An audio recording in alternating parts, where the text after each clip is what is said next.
What's going on, YouTube? Back at you with another one. We got podcast number 5.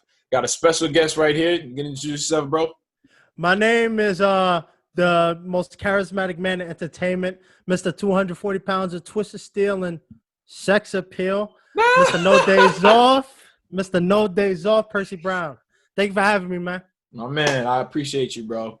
One thing I always do on this podcast, bro, I like to talk about just your high points and your low points. So what's a high point you had in the past week, bro? High point would be I had dinner with Chris Hemsworth last night. So that was pretty fun. High point would be to be honest, man, just getting back into the game. You know, it's been a rough couple of weeks, which I'll get to the low point as I talk about the high point. Yeah.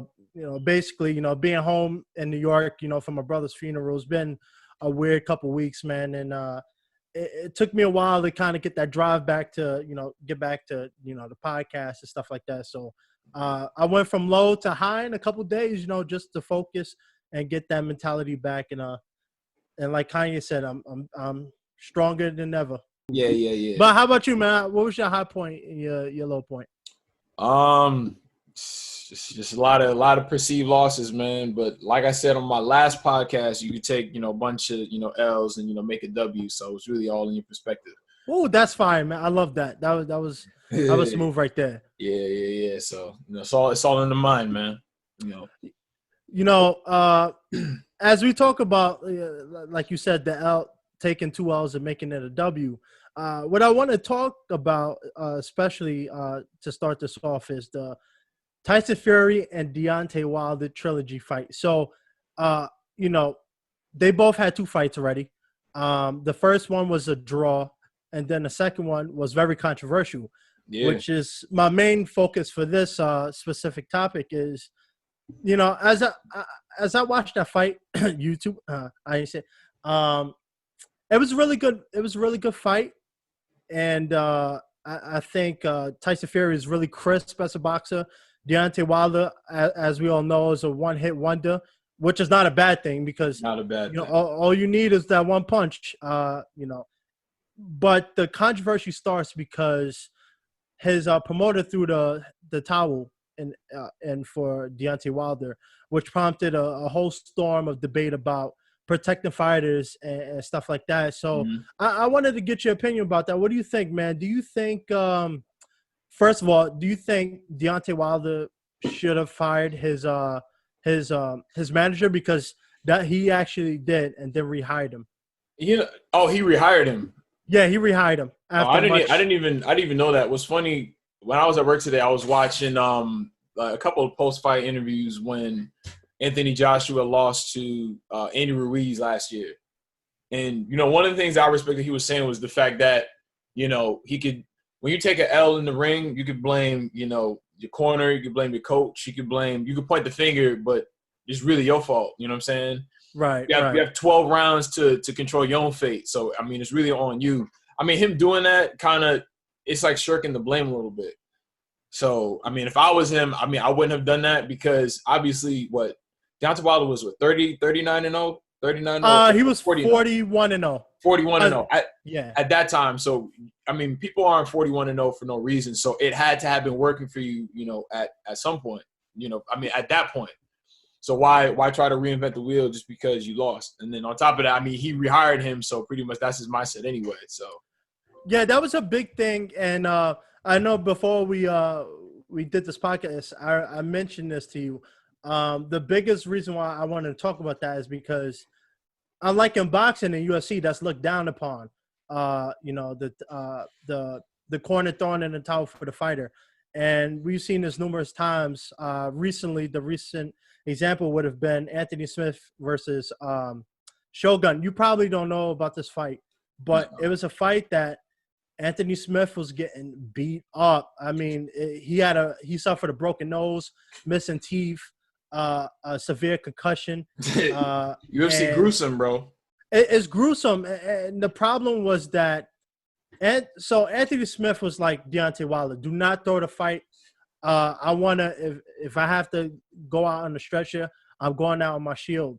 But you run into an issue where, okay, you feel that way, but now the corner's getting blamed for not stopping the fight. Now you in the hospital for God knows how long. Yeah. You're gonna be out you're gonna be out the fight game for a year, and then you also gotta look at the long-term risks about doing that. I forgot. Yeah, that was his problem with his corner, was he didn't want them to throw out the throw in the towel, because this fight was last year around this time. Well, no. It was last November, right? It was not that long ago. Yeah. Or was it this year? Like, the fight feels like mad long ago. No, it was last year. It was late last year. It was around November, December. Yeah, because the thing with that is there were a couple of fighters who actually like died in the ring because their corners didn't. Patrick Day, I'm not sure if you know who Patrick Day is. He wasn't really that known a fighter, but I've heard about him. Yeah, him. He passed away. I want to say Adonis Stevenson was in a coma for a while. I'm talking about a couple months. He was a Haitian fighter.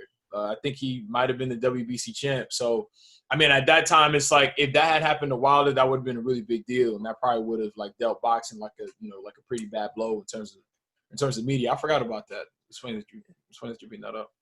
Yeah, as we talk about that, another thing, not to get off course a little bit, but something I just remembered.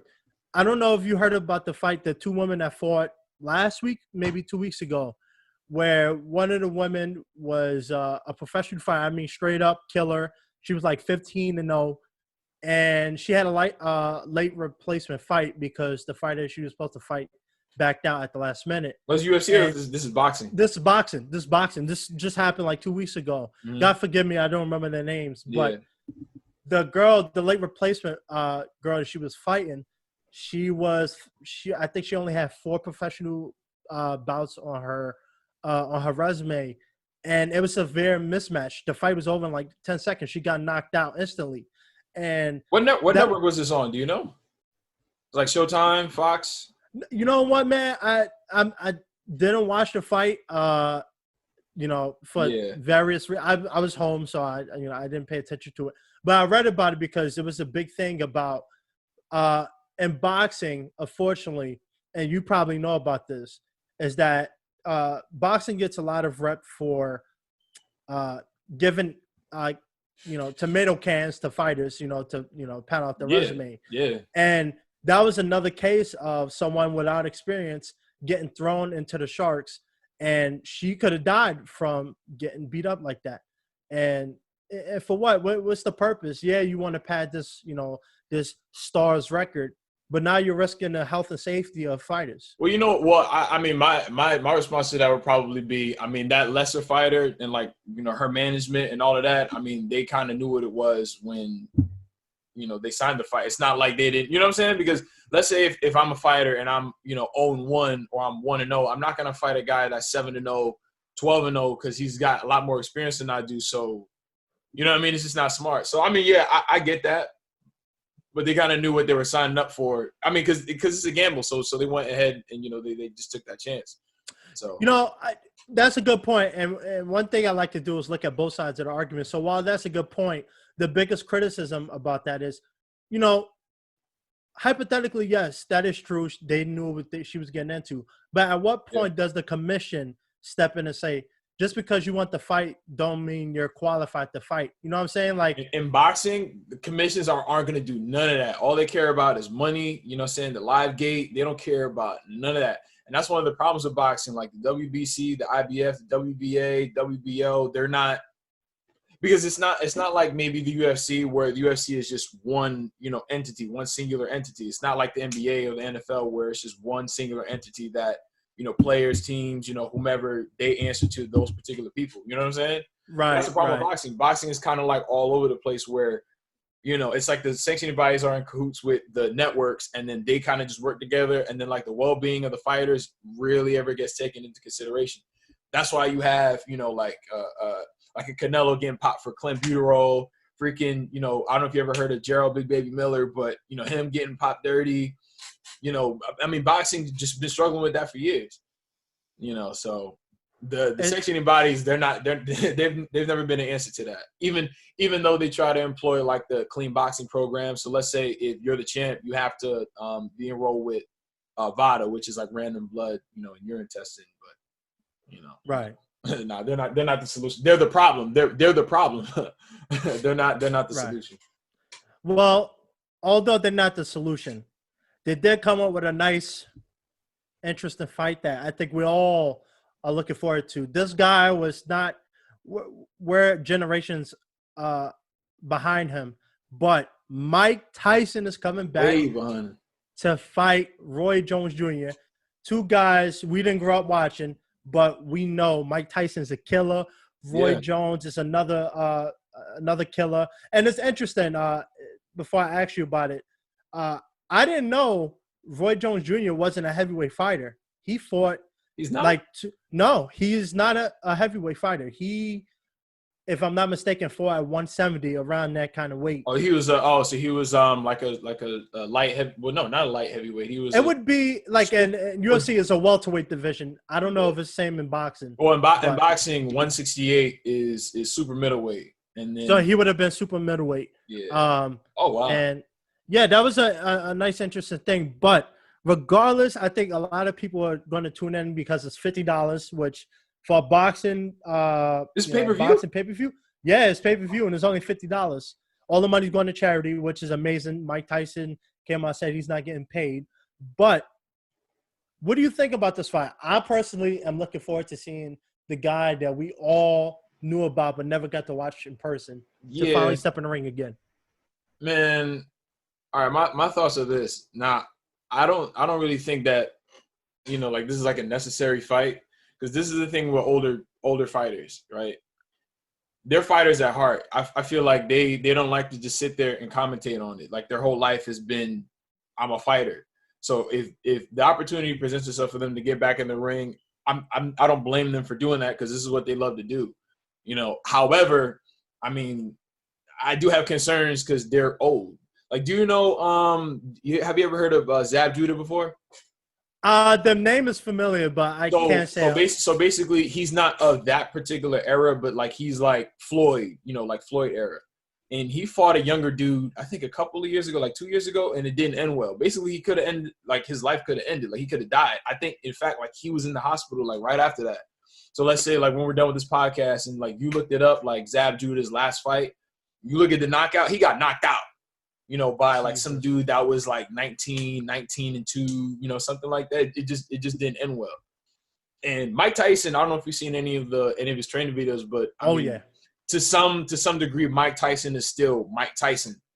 I'm not too familiar with Roy Jones Jr., but I mean he's a good fighter too. But I got Mike Tyson winning that fight, especially since Roy Jones is not a true heavyweight. I mean they're older now. They're older now, so they don't have to worry about like a weight limit. I think as long as they're 200 plus, I mean, that's all that matters. So I mean, we'll see. I'll watch it. I'll definitely check it out. What about you, bro? I'm watching it. I have ways of watching it. I'm not gonna, but I'm not gonna lie, man. Most people are only watching it to see Mike Tyson, and I saw his training video. Yeah, that's me. Same thing. He has the killer instinct, like. There's some people that just no matter how old they get, they still have that ferocious power. Mike Tyson, watching the training videos is, I mean, even for me, a big guy, I don't know if I'm gonna fight Mike Tyson. And I feel you. And I'm like half his age, not even. So it's and he's only like 5'10". He's like 5'10". He used to fight. He was 5'10". Usually fought at around 224. So I'm imagining right now he's probably going to fight in around 225, somewhere around there. And you know what, man? This is a match that pretty much is going to be that like Mayweather. Yeah, it's going to get knocked out, but it's actually interesting. As we talk about it, I was reading the rules about it. They're going to be wearing bigger gloves. A cut can stop the fight, which is it's kind of pathetic. But, a cut can stop the fight? Mm-hmm. Well, one of them, nah. I think both of them are kind of threatening to to knock the other one out. But part of me feels like I heard one of them say like you're gonna see skill in the ring. I think that might have been like Roy Jones or something like that. But I mean, if that's the case, then they're wasting time, because if, let's say, Mike Tyson comes in there and like starts to roughhouse, fight inside, fight in the pocket and everything, I mean, somebody might get cut. You might get an accidental headbutt. Right. And who wants to pay $50? Who wants to pay $50 to go see, a fight that can get canceled over a cut? I mean, that's just part and parcel of boxing. That's part and parcel of UFC. I mean, that's stupid, right? What if somebody said, "Oh, all right, it's going to be a UFC exhibition match, but there's a cut rule, so if someone gets cut, then it's over." Because they're doing that because they're older. They don't want to. Exactly. Yeah, like you feel me? So that's why I'm like, it's not necessary, because boxing is still a dangerous sport. UFC is dangerous too. It's like blows to the head. The brain is not meant to take all that, that damage. Right. I mean, but they're wearing headgear. I heard that they're wearing headgear. I've heard conflicting reports. I heard they might be wearing headgear. Yeah, they might not be. I think they're wearing headgear, because I think Mike Tyson, on First Take, he was talking to Max Kellerman, and then he said like the California rule, because it's not even full 12 rounds. Isn't it like 8? Yeah, it's about 8 rounds. Yeah. Yeah, 8, so that's what I'm saying. 2-minute rounds. Yeah. Yeah, so this is definitely exhibition. So it's 8 rounds. They got a cut rule, and they're wearing headgear. So then I'm not going to say it's less entertaining because they're wearing headgear, but they don't really have much to worry about because you're wearing headgear. So even if there's a clash of heads, you're not really hitting heads, you're hitting headgear. So, as much as that headgear might protect them, Roy Jones, he came on and said this. He don't know how much of an animal Mike Tyson is going to come out to be, because it's an exhibition match, right? But who knows? If Mike Tyson gets hit, that rage might come out, and he might just go for the knockout and swing to knock his head off. I see him doing that, because the thing is, both of them, they feel like, even at this stage of their career, in their lives, I feel like by them taking this fight, they feel like they have something to prove, which is kind of weird, because this is Mike Tyson we're talking about. This is Roy Jones Jr. we're talking about. What do they have to prove to us? But it's just because they just want to, not even to us, but to themselves, that they still got it, that they still have, like you said, that fighter instinct where I can go in there and, I could be a warrior and just, bang out and all that shit. I mean, I don't think that is necessary. Will it be entertaining? Probably. But the fact that they're wearing headgear, it'll kind of, honestly, part of me feels like it's going to look like an amateur. It's going to have that feel, that kind of aesthetic, because, I'm used to watching boxing with no, headgear. Pro fights, they don't have, headgear. So it's just going to feel like that. So, I mean, because when is it? It's September roughly 15th. 15th, yeah. So like a month away, not even. So, I mean, like I said, I don't blame, because that's like, if who said that? Yeah, Mike Tyson said in his interview, like, how hopefully this is the start of, like, greats and legends coming back. Like, he said, like a Michael Jordan playing, another great, one-on-one. I'm like, no one really wants to see that anymore, because basketball is not the same as boxing, where Michael Jordan's not in his peak. Like, you could watch him in 2002, 2003 when he was playing for the Wizards. It's just not the same. I mean, boxing, I guess you could see like a little bit of a glimpse, because the application is different.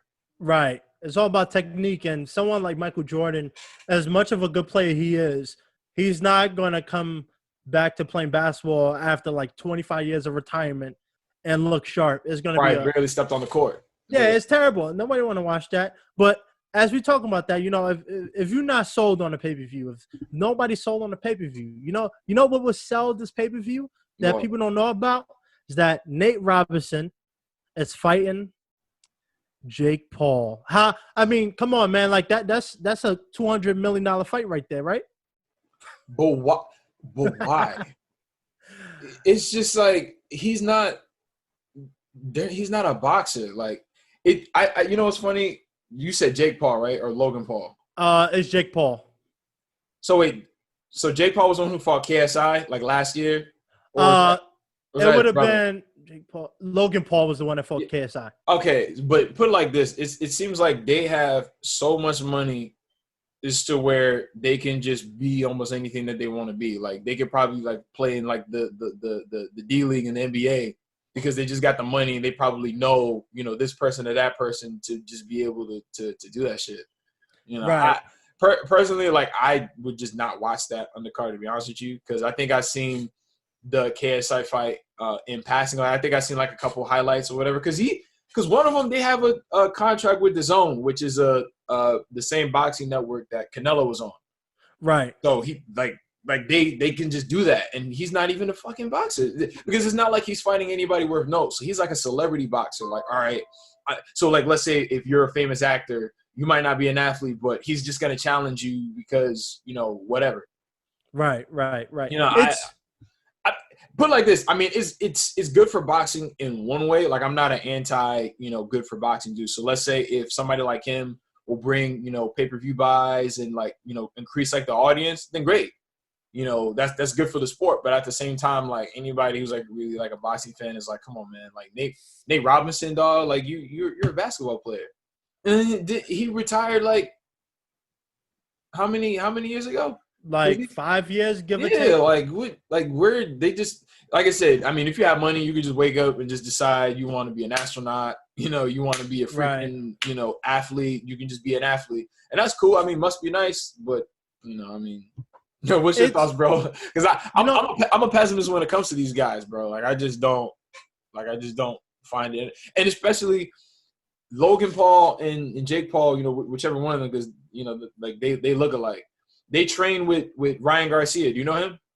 I love Ryan Garcia, man. Love that dude. So you could tell the difference. Like, when they're around him, it's like they have like a certain reverence to him because they know he's a real, like, boxer. Even like I said, one of the Paul brothers, he was holding, like, you know, one of those like when you're doing like, let's say if you wanted to work on body shots and, like, you know, hooks to the body, you know, whatever, and you wear like that big thing. You know what I'm talking about? Yeah. Yeah, like, he couldn't even he was getting hurt. He couldn't even do it. Like, you could look this up. Like, just, you know, I don't know. Yeah, but what's your thoughts, bro? My bad.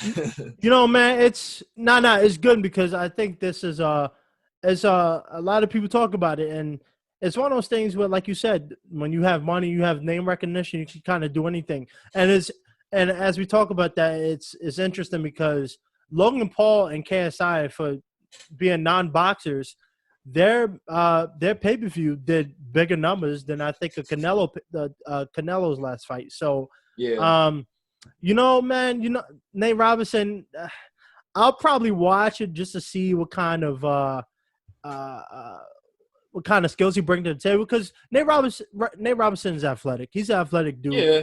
He used to dunk, and he's like, what, 5'7", not even? Short. Yeah, he's short. Yeah.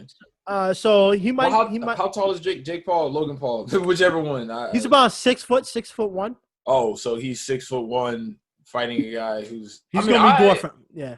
Yeah, I mean, I root for Nate Robinson. You know, whip his ass if you can. I mean, he's older, so he probably should know something that. And I'm pretty sure they're talking a lot of shit too.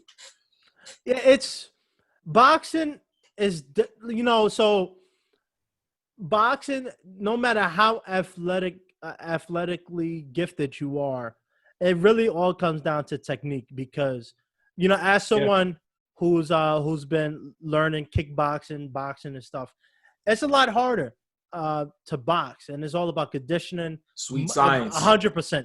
100% conditioning. And no matter how much you can run and stuff, if you can't fight 10 rounds, 3 minutes each, you're going to gas out, like kind of did to Mayweather, and get knocked out. Yeah. I was going to say that, you know, before we get into other stuff, that's exactly, there's a difference.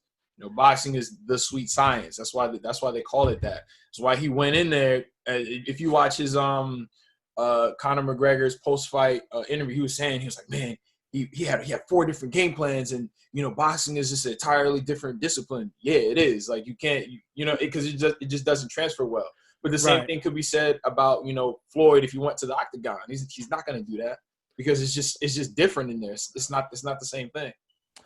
First of all, Mayweather, despite all the talks and all the hype he says about going to the octagon, he will never go, because that is, you know, this is going to be a non-PG phrase, but he's going to get that ass whooped. Yeah. You know, there's so many things involving, like, UFC that a lot of boxers don't want to cross over. So a lot of UFC fighters are forced to cross over because That's where the money's at. Boxers make way more money than UFC fighters do, and it's true. Because freaking Conor McGregor made more money in that one fight with Floyd than he did his whole entire career in the UFC. Why do you think he hasn't really been? I mean, he's been back in the octagon, but he hasn't really been back since then. I mean, didn't he? I mean, I don't know if this is true. Correct me if I'm wrong, but didn't he retire again? Like, isn't he like not coming back? I don't know if this is true. It's one of those. It's the pandemic thing. Everybody says retired, and because they want more money, or it's one of those things where give it a couple months, he's going to see how all the fights and stuff plays out, and I'm sure he'll be back. Because he's a fighter. Like I said about Mike Tyson and Ruiz, like you just can't. You have that itch. You just can't. Stay away for too long. You got to go back. And I mean, Conor McGregor. I mean, this is just my take on it, but he's just one of the very few like household names of the UFC where like, I mean, a lot of people, like know him. Because let's say boxing doesn't really have a lot of like household names. Like Floyd is like maybe one of the very, few. Yeah, there's a lot of top boxers out there. But let's say if you walk down the street and I ask them, oh, do you know who Errol Spence is? They're probably not going to know, who the fuck Errol Spence is. He's big in boxing. But like outside of boxing, it's not like that. Like, I mean, I don't know if there's any, I mean, if you consider any other household names in the UFC other than Conor, I can't think of any. Oh, there's plenty. You got Conor. Khabib, John Jones. Yeah. I mean, I got a poster right above my bed of John Jones. Oh, really? John Jones, Khabib Nurmagomedov.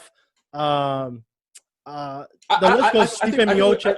I think with Khabib though, I think that fight with Conor's will really put him up there though. Oh yeah, absolutely. Beating Conor put him up there. Yeah. It was a clash of nationalities mostly, and one of the reasons why I love that fight was because Khabib is like he's seen as like God of Russia, and Conor McGregor is pretty much seen as the God of Ireland and the UFC. And to see Khabib smash him like that, come on, man! Like, yeah, that was just brutal to watch. And I love not brutal in the sense that I will never watch it again because I watch it all the time, right. But I mean, yeah, it's UFC, man. I love it because it's more entertaining. There's more skills involved. But you said there's more skills involved? Yeah, man. Like, come on. It's I mean, put it like this. It's apples and oranges. You know what I'm saying? So it's like I could say, boxing is, 8 BC.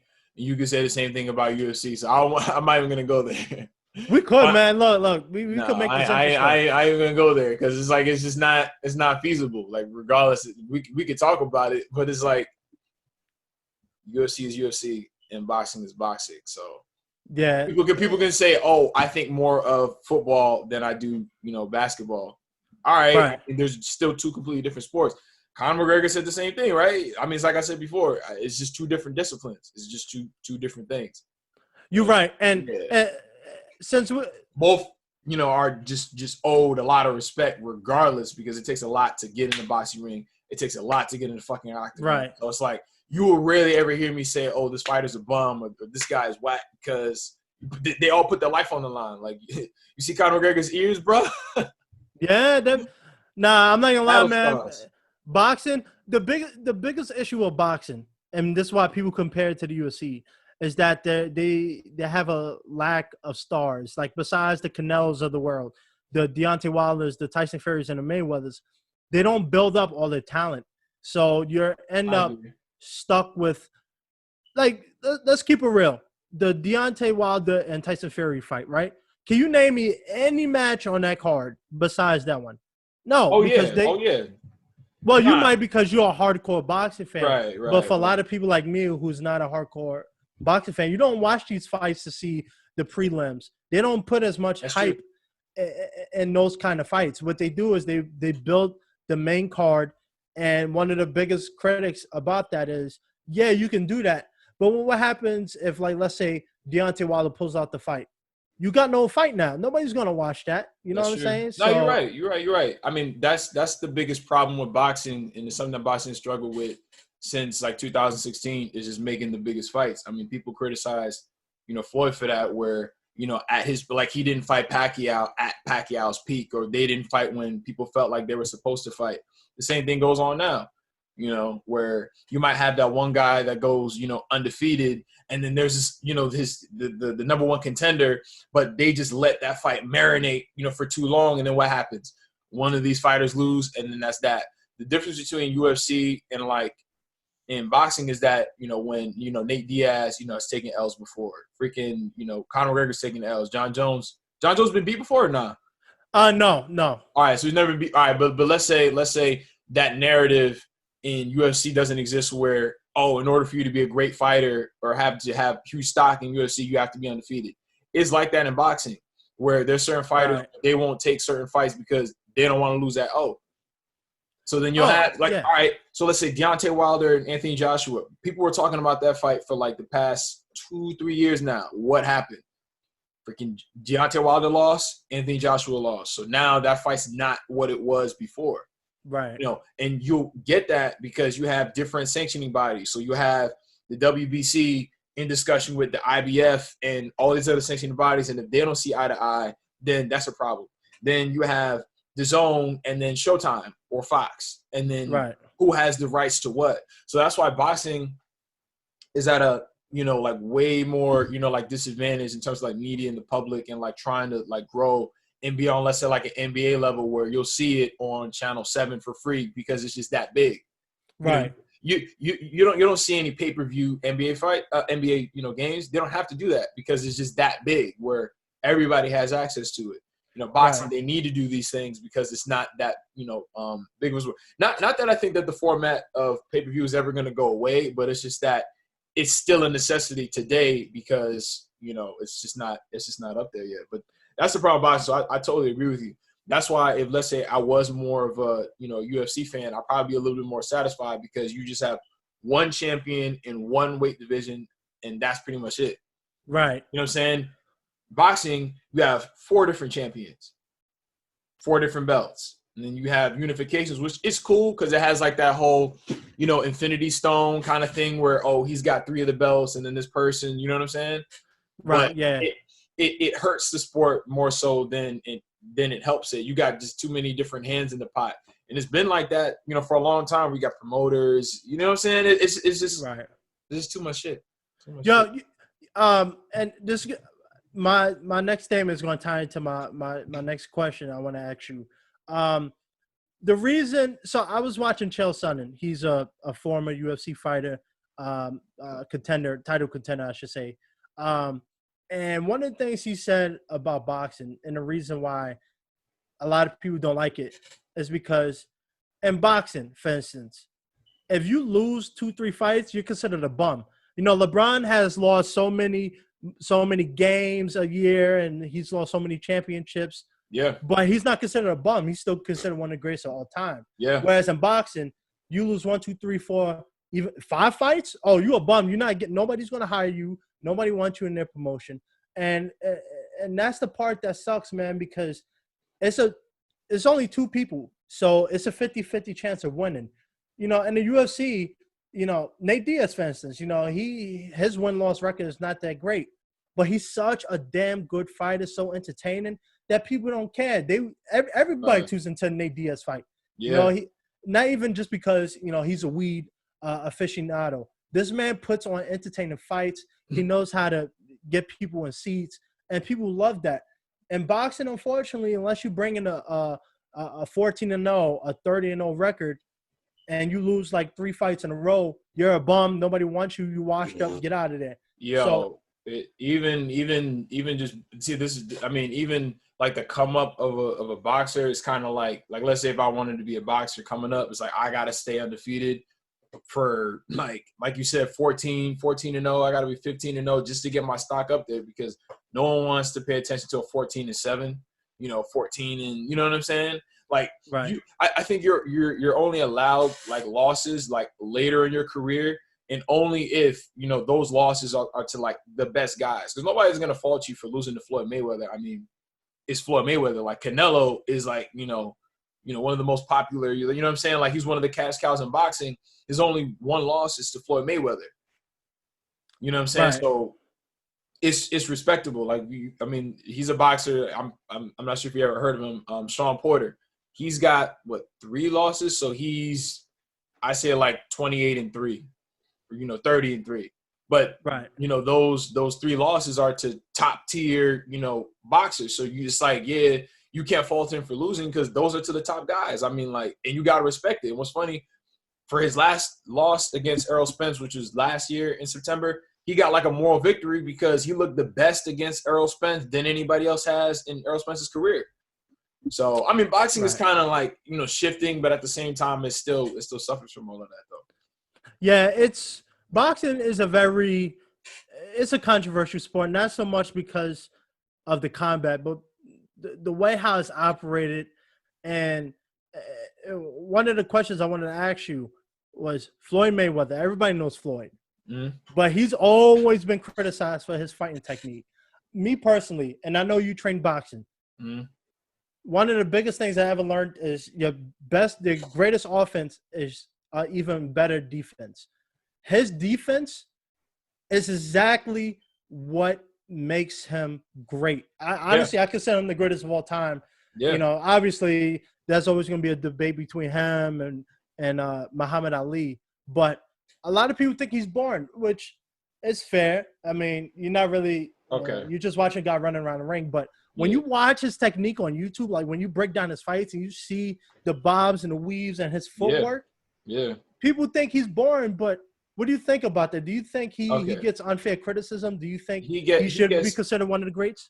See, he gets unfair criticism from casuals to people that aren't fans of boxing, that don't know the sport. So, of course, like if, the average person thinks that, boxing is like rock'em sock'em where you just go in and try to knock. No, it's not always like that. Sure, you might get that in a heavyweight, fight, but you're not going to get that in a, welterweight, saying super welterweight, lightweight, on down, because it's just more technique, involved. So, nah, man. And the thing is, the great thing about his style is that you could put him in there with, like, he can come back tomorrow, right, in shape, just like Pacquiao did, because Pacquiao beat Keith Thurman, which was the top, welterweight champion last summer, beat him and looked impressive. Floyd Mayweather can do the same thing to a top champion tomorrow because his style is just that thorough.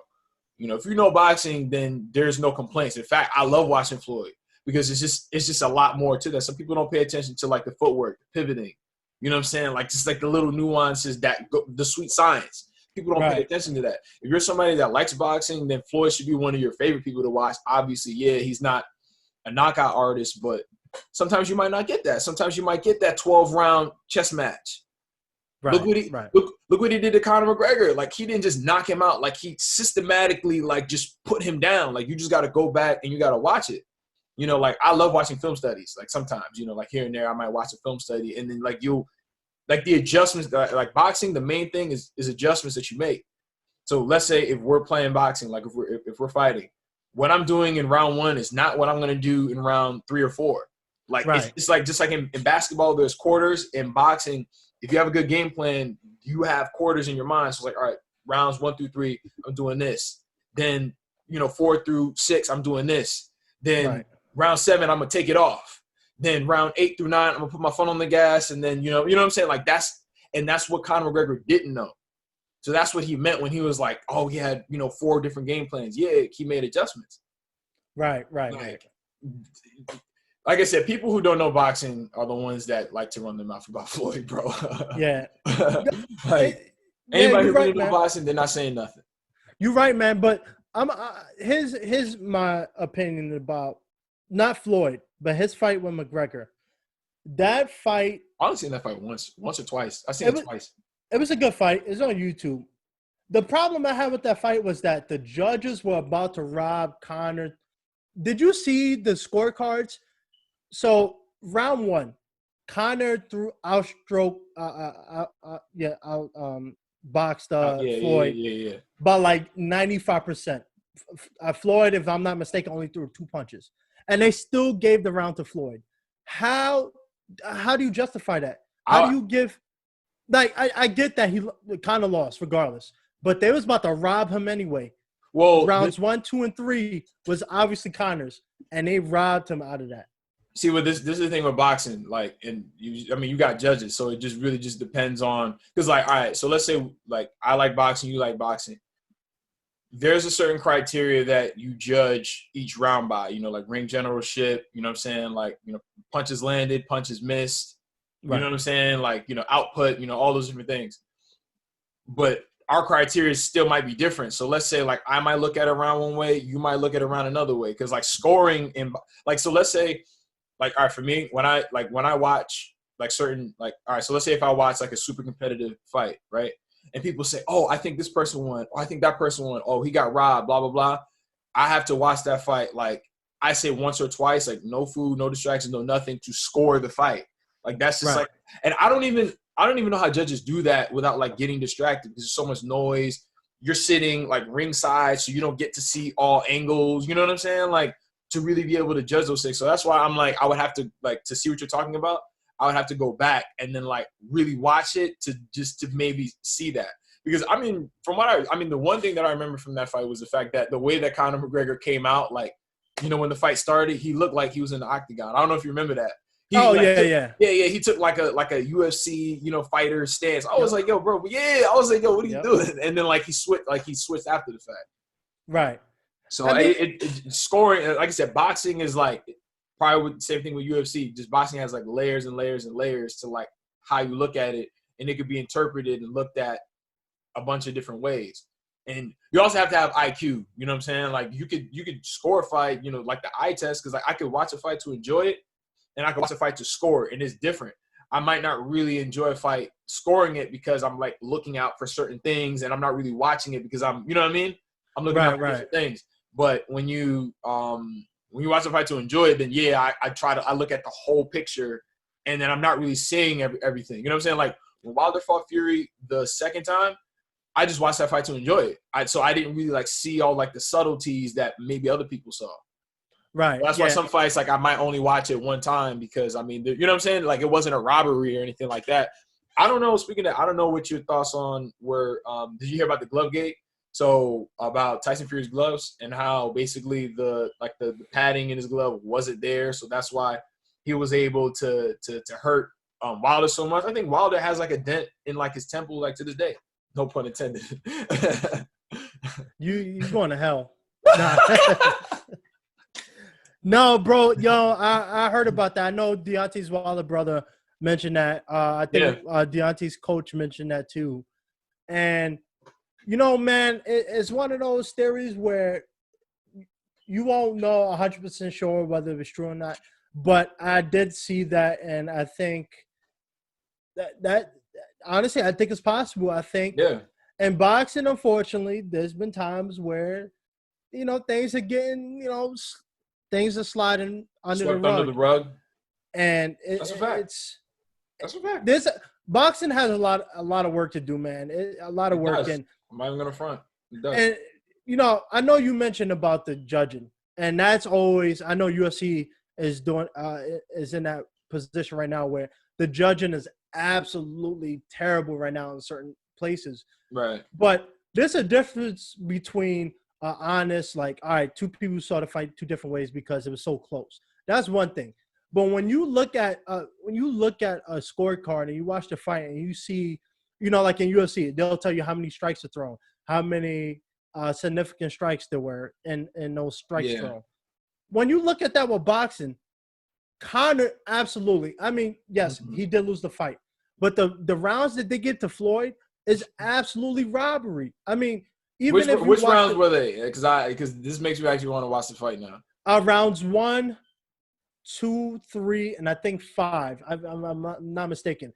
But there's at least 3 rounds where they robbed him. You want me to tell you why? You want me to tell you why? I know why. It's probably because Mayweather is the star of boxing, so obviously they got protected. That's the thing. See, I'll tell you why. All right, so I'll preface my response with a question. What round did Conor McGregor get stopped at? Because he didn't finish the fight. I know that. I think it was around 7, 8, or 9. It was okay. All right. So I'll tell you why. Without even having to watch it, this is just my assessment from boxing and kind of like remembering what happened, and then like Conor's explanation, and like him like paying respect to Floyd because him not knowing about adjustments. So rounds 1 through 4 or 1 through 5, I know for a fact that Conor McGregor punched himself out. So I feel like you might have giving him those rounds because like dude looked busy.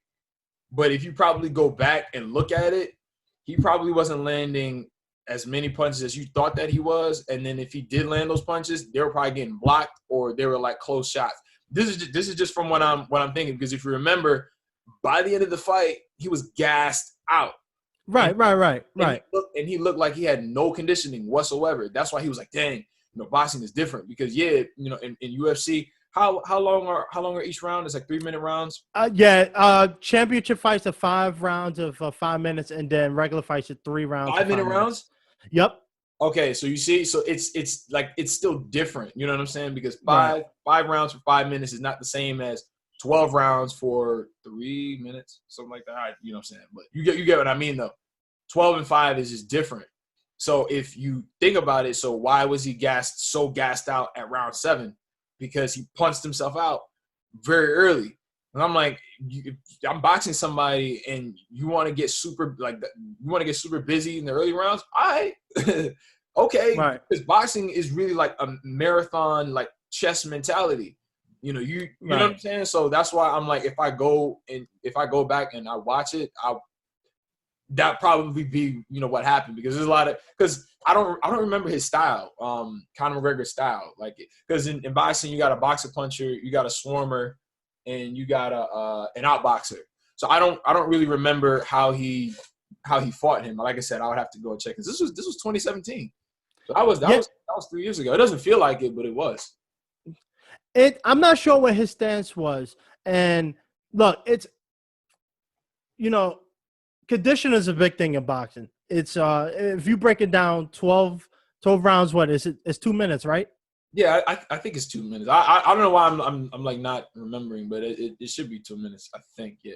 So technically, I mean, if you break it down, it's about give or take, as long as a 3-round fight in the UFC. Oh no, a championship fight in the UFC.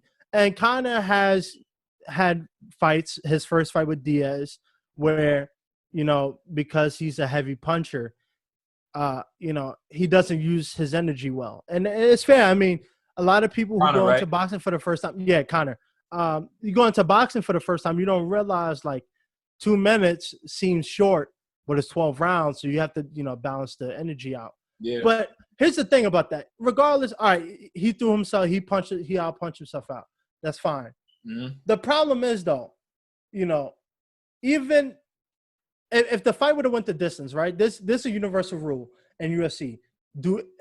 If you can, do not leave it up to the judges, because like a lot of time, But unfortunately, in the case of this fight, this is different. Like, there's been times with John Jones, John Jones' last 3 fights, 2 fights, have been very split decision here wins, and. Obviously, some people think this guy won it. Dominic Reyes, the last fight. A lot of people think Dominic Reyes won because, 1 round is the one, I think it was like round 3 that everybody was split on. Right. Some people thought he won. Some people thought John won. The judges ultimately thought John won.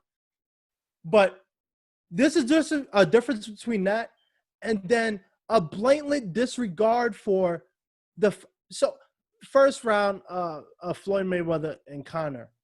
Even if Floyd Mayweather blocked most of his shots, right? Hypothetically, I can't remember exactly how many strikes he threw him, but it was like, let's say 80, right? Let's say out of 80, he landed like 12, right? But that's 12 compared to only 2 strikes thrown. How do you explain giving that round to Floyd? Like, wait. So re-explain that one more time. Yeah. So basically, in the first round, and the first round is the biggest one. Floyd only threw 2 punches in the first round. Conor threw, it was somewhere up 50, right? So let's just say, because Floyd is a really good defensive boxer. I'll give him that. Right. So let's say out of, I used 80 thrown punches, right? Conor lands 12 to 15, right? Somewhere around there. Give it to not good. It's not good. That's not good. It's not good, but how do you give a round to the guy who barely didn't throw anything? Right. You know why? Because if you threw 80 punches and you only landed 12, that's not good. and you're gonna lose a round like that.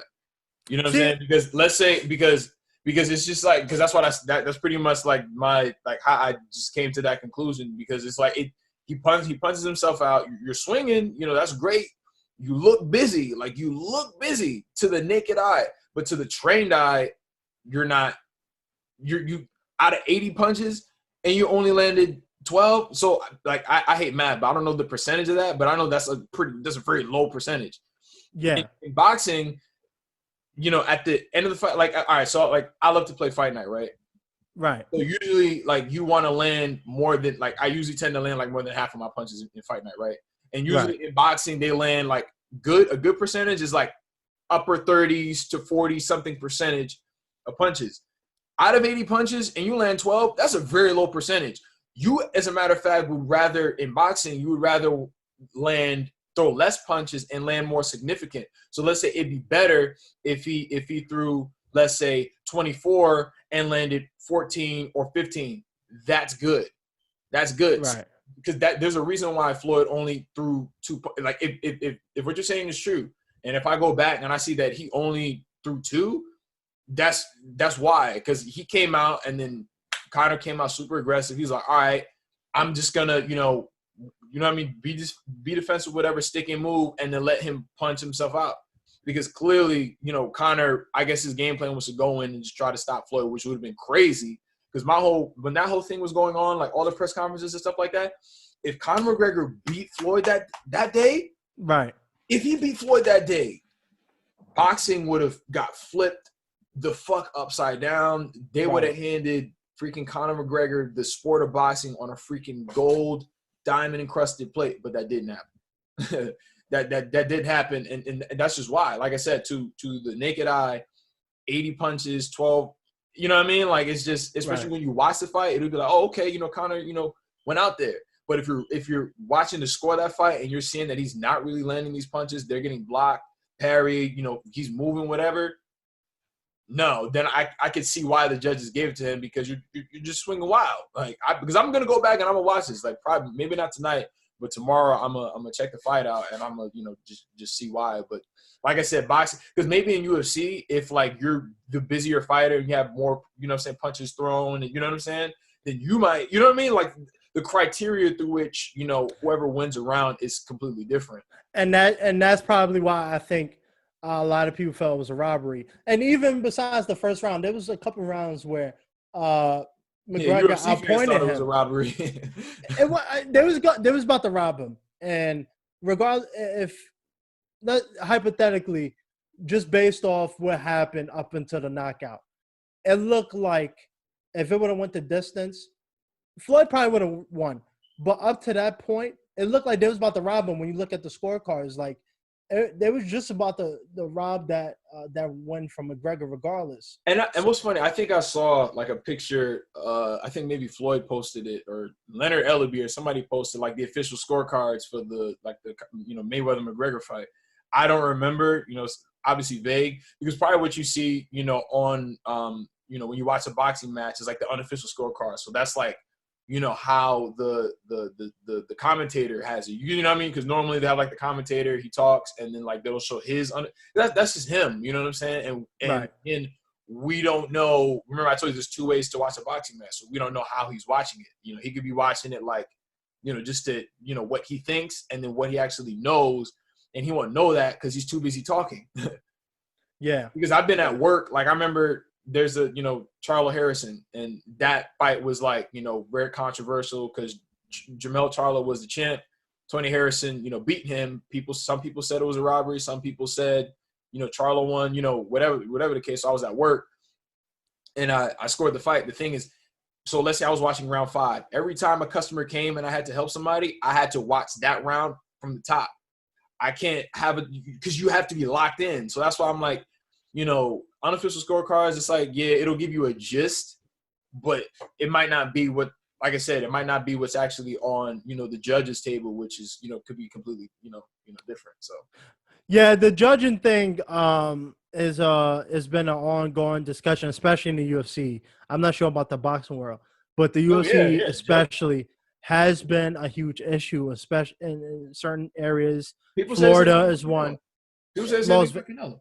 Like, don't leave it up to the judges, when you're fighting Canelo because, they say the same thing about him. Because, I mean, in boxing, I don't know, like, in the UFC, I don't know if it's like that, where friggin', if there's a cash cow, they don't want him to lose. So just like how people might think that the judges are just naturally going to be up for Floyd, they say the same thing about Canelo. You know what I mean?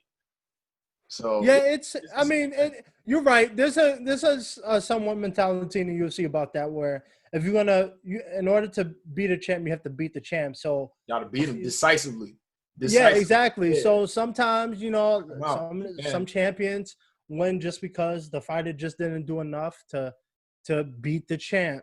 And yeah, I mean, there's different arguments about that. But it's just, I only brought up that one example because that was just a plain old robber. Like, they were about to rob him, and mostly I think because Mayweather is their cash cow. Imagine if Conor beat him, like you said. I don't even want to imagine that. But that's what I'm saying. A lot of promoters wouldn't even want that to happen, because if Conor walks into Floyd Mayweather sport, one of the boxers people consider top 3 greatest of all time, and he beat him, you know what that would do to boxing? It would ruin everything. It was about to rob him. If that fight didn't get stopped, Floyd would have won that fight, because they was going to rob Conor anyway, unless Conor did something outrageous. Yeah, I mean, that's the thing. I thought that Conor was gonna like do some wild shit, like go in and just like kick like Mayweather, and then like that would have been it. That's what I thought, because Conor just has that persona where I wouldn't put it past him to like do some some crazy ass shit like that. But I put like this: the only way for Conor to win is if he were to dominate Floyd, like go in there and dominate. Yeah, he might not knock him out, but if you just straight like win every single round and look better than Floyd, then like yeah. But obviously that was his first. Like yeah, he might have had some boxing training, because like the cool thing about UFC is that you could be a UFC fighter and you train in different styles. Right. Yeah, Conor he has a background in boxing and karate, and I know you mentioned about Floyd kicking him, Conor kicking Floyd. I don't think he would have, because Conor has that background in boxing. When you watch his UFC fights, he's primarily a boxer. He's all about that. He has that karate stance, and he's always about that left hand. And which he's a southpaw. Yeah. A lot of people kind of was anticipating that fight, because they thought if he can catch Mayweather with that left hand, he was gonna drop him. Well, but I mean, they're talking about a McGregor-Pacquiao fight. I didn't watch it because obviously, boxing has been like on like the lull, so I've only really been looking out for like news that I'm like really, what I'm saying, like highly subscribed to and shit like that. But I mean, he can fight Pacquiao, but I'm like, I wouldn't respect Pacquiao if he did that. Just honestly, I know there's always going to be people who will watch it because it's Conor, and then Pacquiao has his fans, being of Mexican descent. But it's not the same. Pacquiao's Filipino. Oh yeah, my bad. Racism he there. Had a lot of Mexican fans because of his fight style. So people, I don't know if you ever heard of that, where like you could be a boxer and then people say like if we're fighting, if we're in like a ring and I'm like swarming you all the time with like a lot of punches, and I'm like people say I have a Mexican style. Yeah, you're right. Yeah. That was a little racism on my part. It's like that day that all Chinese people look the same. But anyway, that's a thing for another discussion. But actually, I wanted to address something real quick too. The Andy Ruiz fight, the first one with Anthony Joshua. Mm-hmm. What did you think about that fight? The first fight? The first one, yeah. Because I thought honestly, Andy Ruiz he put the hands on him. Yeah. And everybody was saying, Anthony Joshua threw the fight, or he didn't take him seriously, which is probably true because he didn't think he was gonna come out and bulldog him like that. But I think honestly, like a lot of people think Andy's title win was a fluke. But what do you think? I think regardless, it probably would have been the same result. Well, all right. So, first of all, he was supposed to fight Big Baby Miller. So he was preparing to fight Big Baby Miller, who is a fighter from Brooklyn, and then they were going to fight in New York. So basically, he was going to be fighting him in his hometown, even though that he was a champ. So that would have been his, that was his, U.S. debut because he's never fought in America before. So his first fight in America, was an L. And the thing is, Big Baby Miller got popped for, like CWX, whatever, some illegal, substance, pulled out, dropped out the fight. Andy Ruiz, late replacement. Now, even me, like I've been a fan of boxing for like 4 years now, like super heavy 4 years. I didn't really know who Andy Ruiz was. Like he's not somebody that people knew like that unless like you're super, into boxing. And I'm kind of like into certain, like, because the thing is the heavyweight division didn't have a lot going for it, for a while. It didn't really start to pick up until recent years. So when I found out that he was the late replacement, people were looking at him. He's short. Well, he's not short because he's 6'2", but compared to Anthony Joshua, he looks short. So he's, not as big as Joshua. He's not as imposing. He's fat. I was like, he gonna, steamroll him, whatever. And then look what happened. It was just, at that time, it was a bad style matchup. It wasn't good for Joshua because he just didn't – he was fighting – he fought Ruiz's game. So everything that he was doing, Ruiz was like, okay, cool. You want to fight me right here? Great, because that's where I fight best at. And then look what happened. Although, Joshua has power and he's got the size, and he did knock him down. And I think he knocked him down in the 4th or the 5th. Yeah. But then what happened? Andrew Ruiz got up and then, like, just took over the fight after that. And then he just didn't have an answer to it, because that's what happens when, you're a taller fighter and you're fighting like a smaller guy. You got to be defensively responsible. Mike Tyson's a prime example of that. Anthony Joshua wasn't defensively responsible, so the shorter guy was able to win because his defense was trash. Because he's trying to stay in there with a guy who freaking can put his punches together. You know what I'm saying? Knocked him down over and over and over and over again. So then what happened? They fought the next time. So he fought him at a distance the whole time. Andrew Ruiz was too small for him, so he couldn't get within range. So, yeah, because people say – I don't blame people for saying that the second fight when he beat him was a masterclass. Not because Anthony Joshua looked so great. It's because Andy Ruiz couldn't do anything. He had no answer to it. None. Like the whole yeah. So I'm like, you can look it up. I mean, some people probably say that. I agree. I'm like, yeah, it wasn't the most entertaining, but I was happy for him because I don't like Andy Ruiz. He could be from this country all he wants. Like I said, I'm just a fan of Joshua. So I mean, him losing, I think it helped boxing. You know why? Because he was undefeated, he lost. Right. Freaking, move on, like we were talking about earlier. So it's like, I wasn't excited that he lost, but I'm like, great. So that's another undefeated guy that was, big, or he's a household name in the UK. And he tried to come here to establish himself. It didn't work, but at least he took the L. People got over it. Boxing, the heavyweight division can still continue because people still want to see him fight Tyson Fury. Tyson Fury's undefeated. Anthony Joshua was not, but, it's still a good fight. I can guarantee you right now, I can guarantee this. Andy Ruiz was not supposed to win that fight. He was not.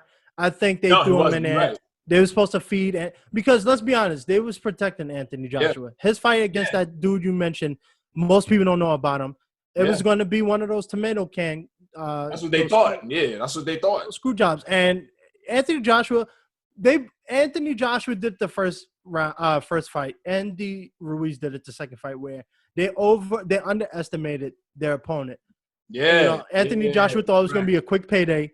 Mm-hmm. And then Andy Ruiz in the second fight thought that it was going to be a repeat. Super heavy. He was not in the condition he should have been he was in the first fight. He was like 300 pounds or some shit like that, like 280. Yeah.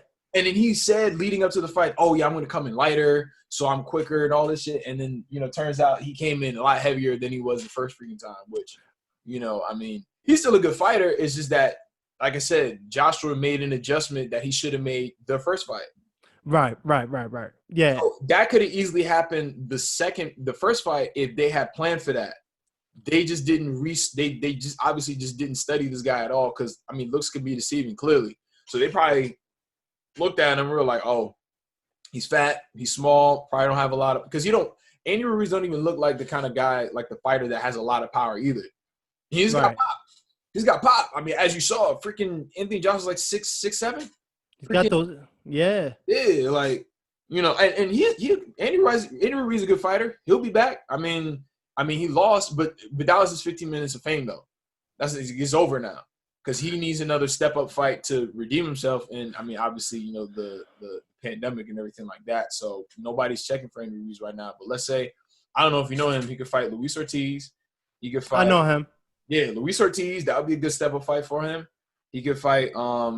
Goddamn, who else he can fight? That's the thing, because the heavyweight division is not like stacked like that in terms of guys. He can fight Dillian White, freaking Efe Ajagba. You know what I'm saying? He can fight a lot of guys. So yeah, you know, he's got options. It's just a matter of, you know, whenever he's on that, you know, the comeback. But he needs a step up fight because that's how boxing works. You take an L, take a step up fight, so that way you're in title contention again because you beat the step up guy. You know, whoever that was. Right. That's why Deontay Wilder has so much clout, was because freaking knocked out Luis Ortiz twice. And Luis Ortiz is dangerous. And he did that twice. He did it easier the second time. And I was in the movie theater when he knocked him out the second time. Like, initially, I was kind of falling asleep. I'm not even going to lie because the fight was kind of boring. Then, like, I dozed off. I woke up again, like, right before he knocked him out. I was like, oh, nah. Like, you know what I'm saying? Because, I'll say that even the Tyson Fury fight was a little bit of a fluke, to be honest with you. It wasn't supposed to be like that, to be honest with you. Wait, you mean the first one or the second one? The second one, to me, because it just didn't. Deontay Wilder didn't look like himself. He didn't, no. Nah, like, look at all 40 or 41 of his fights, and then look at that one. Like, he didn't do anything. Like, it looked. And then he's an idiot for putting it on his armor. Like, that was the big 40 thing. pounds. Yeah. Big whoop. And then why would you even wear something like that anyway? You know, keep it regular. Like, you don't have to, you know what I'm saying? And then he didn't, no power punches. And then, like, it just looked like Tyson Fury just went in there and just had his way. And then because I remember I left the theater and I was driving home and I was like, what was that? Like, what happened to him? Like, you know what I'm saying? He looked scared. And then Tyson Fury's like licking blood off his back, off his shoulder. Yeah, you know? I remember that. Yeah. Yeah, it's like what was going on? What was going on in that ring? Like, you know, saying to me, and they were already talking like wild, like otherworldly shit to each other. You know what I'm saying? I don't know if you've seen like their face to face, but it's just, you know. I remember. Yeah, I remember watching that fight. I know a lot of people. Yeah, that excuse he threw on was, I mean, it's one of those things where it's very, I won't say split, but there's people who kind of understand, because there's been times in like the UFC where, you know, people wear these stylish entrance gear and it affects their performance. Like one dude wore I think it was like a scorpion mask, and he was struggling to breathe as he was walking to the ring, and by the time he get to the ring he couldn't breathe. He gassed himself out. So it's possible that gear might have played a role. I think even regardless of he lost the fight, I think he deserves a rematch. A lot of people say he don't. I think he do. Same as Andy Ruiz. I think the whole idea that he has to get a tune-up fight is a little ridiculous, considering that Anthony Joshua was able to get the rematch right after losing. So rematch clause. I think Andy Ruiz he should have automatically got a rematch because he beat him. It's only fair for them to settle that. But I think it's more about protecting Joshua. Yeah. That's usually how it is. If I'm the champ and I got like all the clout and everything, like, so I'm like 45-0 and you're, you know, 28-0, and then like I'm gonna have a rematch clause anyway. So if there's by some stroke of miracle you beat me, I get that automatic run back. So you get to enjoy the belts for like 6 to 8 months, you know, until they're back up in the air again, and then we got to fight. So, because, yeah, I'd be surprised if – and it just depends on, like, the nature of the win. You know Right. Yeah. Like, let's say, like, the first match, if, let's say, there was no rematch clause, then, like, people would be satisfied because, shit, he went in there and then he knocked out Joshua flat, threw in the towel, spit out his mouthpiece, you know, all that. Mm-hmm. Second fight, it was just as decisive. He outboxed him, and he looked pretty good too. He outboxed him, and he didn't have an answer to it. That was it. You know what I'm saying? They should have planned for that. Like, they should have thought, oh, well, what should we do if Anthony Joshua starts to use his height? Right.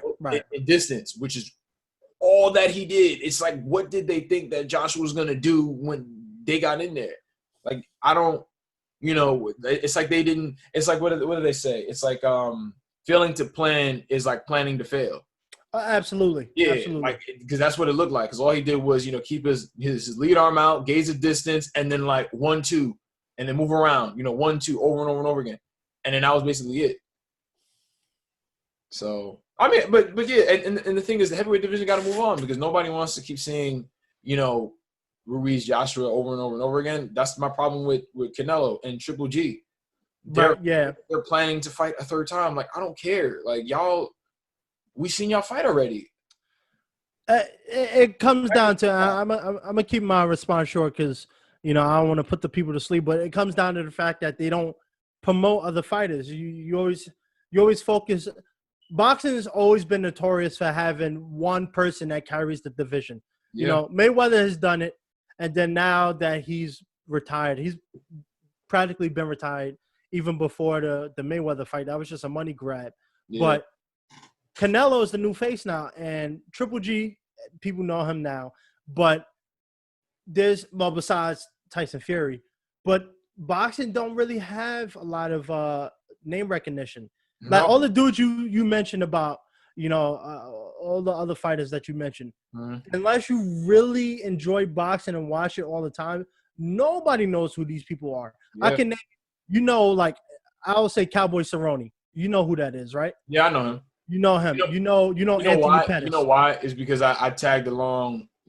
Like I've seen a bunch of UFC fights. Like, you know what I'm saying. So it's not like he's just somebody I heard of. Like, I had to go out of my way to like go and see the fights. But let's say, like, if I didn't, I would know Conor McGregor, and I'd know of. But basically, aside from Conor McGregor, I know these guys because I went out of my way to watch UFC fights. Okay, that's fair. Yeah, but for a lot of people who are listening, or just in general, if you don't follow boxing, you don't know anybody besides the names. Who's basically who we were talking about. Mm-hmm. But I can name you 25 different UFC fighters right now, besides Conor, John Jones, and Khabib. If I name Anderson Silva, obviously, all the greats. But I can name you a bunch of other people who never won a world championship. I can name them. And a lot of people will know them because why? UFC spends more time developing other boxers. They actually care about the prelims. They care about the undercard. Whereas boxing, they don't give a crap. They just care about the main event. And you see the crowds for some of the undercard fights, like the stadium be empty. Yeah, it's nobody watches the pre. Everybody who buys these pay-per-views for boxing only pay for it to see the main event, which is fine. But I think you run into an issue where if someone if Deontay Wilder pulls out his fight with Tyson Fury, what are you going to do with the card now? You can't just throw Andy Ruiz in there. You know what I'm saying? He's not going to take the fight on short notice. It'd be hard to. So you're going. What's funny? I mean, just from not from a broad mainstream general audience standpoint, but like let's say if that did happen, and because Andy Ruiz and Deontay Wilder, they got the same manager, right? They fight for PBC, so if they just decided to just throw Andy Ruiz in there, I mean, for Andy Ruiz, I wouldn't have him winning that fight, but that would be like the chance of a lifetime for him to get his stock back up. Right. No, but people would actually want to see that fight. I'm just being real. Like, it's true. No, but I was just an example. Like, let's say they didn't have an Andy Ruiz on hand. You're going to give him a tomato can, someone from the indie scene who just want that quick opportunity to get their name out there. Yeah. But that's what I mean. They don't promote their other fighters besides the top 5, 6, or 7 that we mentioned. Yeah. So it's like the networks wait until your record gets up there to where that they'll start to do that. Because what's funny, you don't know him, but let's say Erickson Lubin was the challenger. He was getting more promotion from Showtime than the champ. Exactly. Which is strange. It was just weird at that time to see him all on Showtime, but the champ, wasn't getting no present. It was funny. Erickson Lubin got knocked out in the first 45 seconds, minute 15, and then they don't show him no more. Exactly, and that's what, and it comes down to, like I said, in boxing, if you unfortunately the more you lose, the less value you had to them. Whereas, in the UFC, someone like Nate Diaz who can lose half his fights, or Jorge Masvidal, who are considered journeymen. Yeah, they win-loss record may not be impressive as like a John Jones or Khabib, but they put on interesting fights. Nobody, at the end of the day, the win-loss record, sometimes it does play a part in whether the promotion keeps you, but nobody cares about that. Cowboy Cerrone, for all the losses he took, he holds so many records in the UFC, and I don't think he's ever won a championship, but he's another name that UFC holds high and dear. And there's plenty of Anthony Showtime Pettis, Stephen Wonderboy Thompson, people who may not have won a championship are still household names because UFC's built them up. And just to wrap this up, I'm taking the hosting duties for some reason, but go ahead, bro, do your thing. let's not keep these people bored. You know what I'm saying? But my final question would be to this: everybody and their grandmother and grandparents who's in hospice got Mike Tyson winning that fight, obviously. But in your opinion, and the third Wilder and Tyson Fury fight, who you got winning? Oh damn, that's a hard question, bro. I don't know. It really just depends on the kind of Wilder that we get, and what changes he made. You know what I'm saying? Because when I left the second fight, I was like, it's either something like happened to him like outside the ring that like just totally destroyed like whatever, you know what I'm saying, like any bigger, and he got to go back to the drawing board. Like, all right, so the formula worked for 41 fights. It didn't work this one. You have to make adjustments because he's just that type where he'll go in and then he'll just get that one big punch.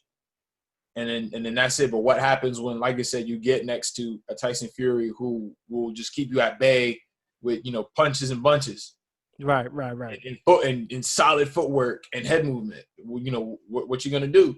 And what I thought was when he knocked out Luis Ortiz, I was like, man, well, maybe he mastered the art of finding that one punch.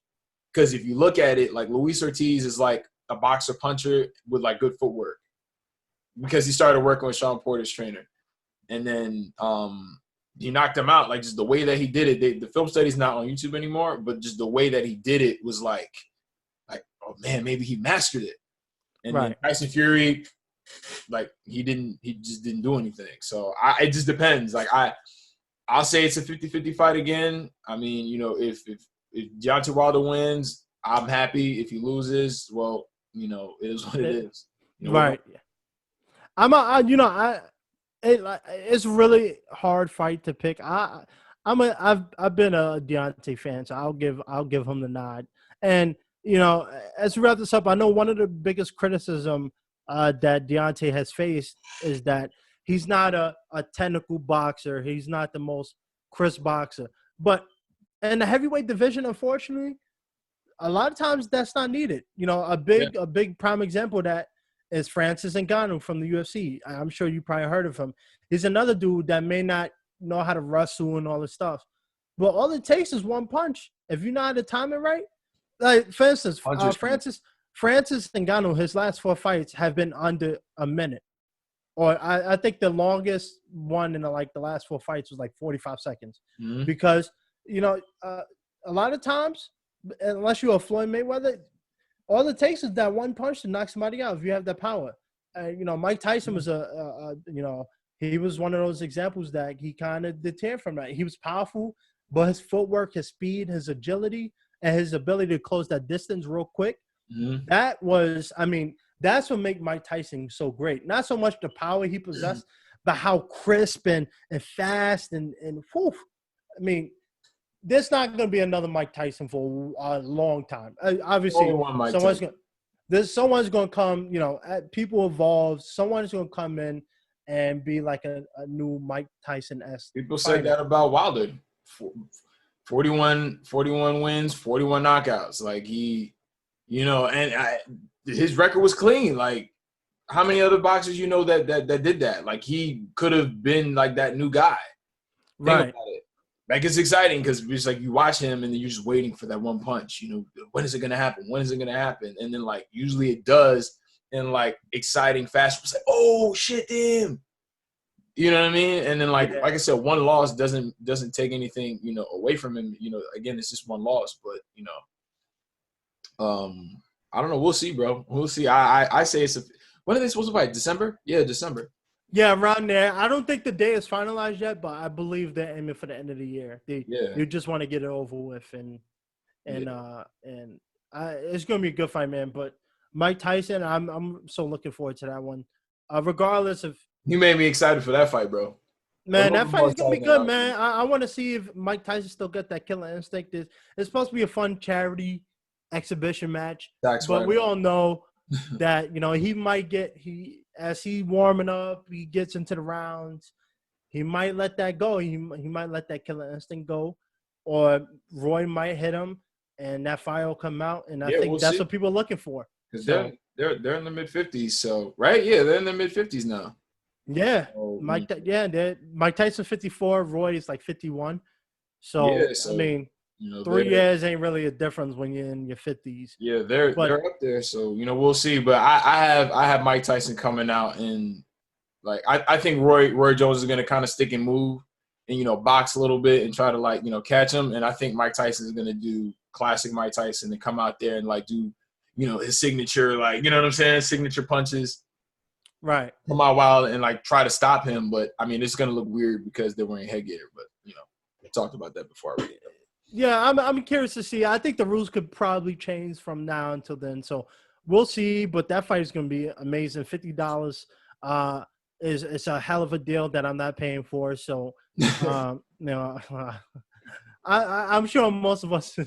I don't blame you, bro. I don't. No, it's not even so. Like, it's worth the money, but we all know that fight is probably not going to go the distance. So, you know, someone is going to find a way. Because they're old. Like, you know, they're older now. So, but still legends, though. You know. Exactly, man. That's going to be a good fight, man, for sure. Yeah. But so, all right, my man. Any last words for the people? Ladies, I'm single. I like long walks on the beach. I like pina coladas. I don't judge. I'm a real man. I'm comfortable. Yeah, man. Thank you for having me. You know, I have my podcast as well, Prince of Fresh Air. It's not video based because, you know, I've been told I have a face for radio, hence why I got the glasses on. But you know, I'm a comedian. That's what I do. But yeah, go check that out. Check that out. Me and the Walmart version of Black Panther. We're gonna. I was blanking on his name for a second. Chadwick Boseman. I thought you meant Great Value, bro. Hey, they're both terrible. They're both the watered down version, so don't worry about it. Nah, I'm joking, man. It's been good, man. Lil Yachty over there. Bro, I don't even get me started. Like, people with a septum piercing on, so Lil Yachty with a septum piercing, bro. Bro, I swear to God, like I told you, but the moment I came to LA last year, man, everybody think I'm Lil Yachty, and it's not with the braids. Like, this picture is what I usually walk around with. My hair's out, and so. But even with that, people still thought I was Lil Yachty. So now with the braids, it's even worse. So, but I embrace it. You know what I'm saying? I'm a good chocolate man, and you know, the ladies love me, and the dudes. But. This nigga's crazy, yo. All right, so I hope you made it to the end of this video. Please feel free to like, comment, subscribe. Also, feel free to check out some of my other gaming content on the channel, as well as my other 4 podcasts. And I will see you on the next one. Absolutely. Rest in peace, George Floyd.